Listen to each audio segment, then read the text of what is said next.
Hello, and welcome to the Battleship Brawl Companion. I'm Evil for Zergan, and this episode I'll be reviewing the Scimitar by Khan. Looks like Khan registered a form account just to post this ship, which I'm pretty happy for. Always happy to review another ship. Khan is a reference to the Khan of Star Trek. Although the Scimitar itself doesn't seem to be. I looked it up, there is a ship in Star Trek, a Romulan ship called the Scimitar, but it's not of this shape, so probably not a reference to it. Khan can correct me if I'm wrong about that. So overall we've got this very black paint here. And it's not really the shape you would expect from a ship. It looks almost like a coastal battery more like a coastal battery than a ship. Now, in real life, it was long held as a rule of thumb that one coastal gun was worth 3 floating guns, since the fixed emplacement tended to have a higher accuracy than guns mounted on ships. Unfortunately, it's closer to the opposite being true from the depths. It's really a good idea to try to dodge cram shells rather than rely purely on tanking. And to do that, you've got to move. Still, this thing isn't completely immobile. I've got the engine spooled up, and we're making just under 3 meters per second. Very slow, but better than nothing. See, we've got just 3 huge propellers. Without a streamlined shape, we're going to be experiencing a lot of drag. Turn rate is accordingly also on the low side. See, it's about 2 1/3 degrees per second. So, yeah, there's not too much else to say about the propulsion. Next, let's move on to protection. We've got a usual strategy of distraction ammo on these long tines here. In fact, all the ammo is mounted on one of these 4. You might think 1200 is a small amount of ammo, but crams really don't use up that much ammo. With only 5 cannons, that's not much ammo. Plus, the cannons themselves hold plenty of ammo. I mean, it would probably last like an hour at least, I think. Let's see, what else? So we've got this outer, almost like a curtain wall of a castle. Now, since it's lower than the turret itself, which is kind of necessary if you don't want to be shooting your own ship, it will probably not be blocking too many shots directly. However, since without aim point, and I mean, let's face it, aim point is at a disadvantage in this tournament.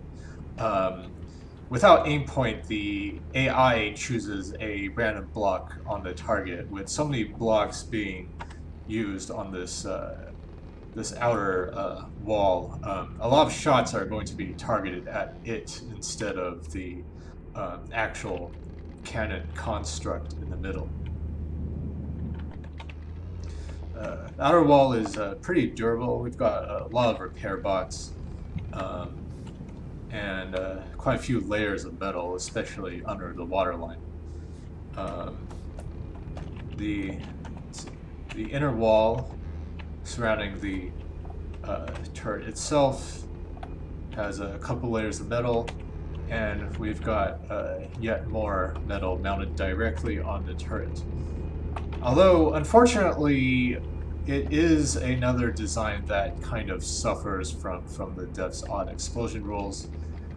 If something hits, well, most likely the front of the turret, since it's going to be trying to aiming towards enemy, if it hits the front wall of the turret, it's going to phase pretty much right through and get at the insides here. So finally, let's talk about the turret itself. I mean, we've got just a enormous number of provisionings here. Just a massive block of them. Let's see. They seem to be moderately efficiently constructed, although unfortunately a lot of the hardening pellets seem to be the most connected to autoloaders, which it's probably better to put the explosives in the most favored positions since they are the more expensive component. If we look into the build menu here, let's see, cram cannons.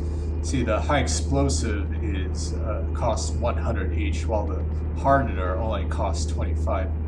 So if you put your high explosives in the most favorable spots, you'll get the most bang out of your materials. Now let's talk about the cannons themselves. There's only 5 of them, which makes this a rather underarmed entry for this tournament. It is spending about the full materials cost. But, I mean, there's just only so many pellets you can put through 5 barrels, especially at only 1200 millimeters. I mean, these are way over provisioned. I think this would have done a lot better with about at least 3 times as many barrels, and of a higher gauge. I mean, you see it's got a massive 175 boxes of ammunition on around average for the 5 guns, and I mean, the reload time just can't go much below 6 seconds or so.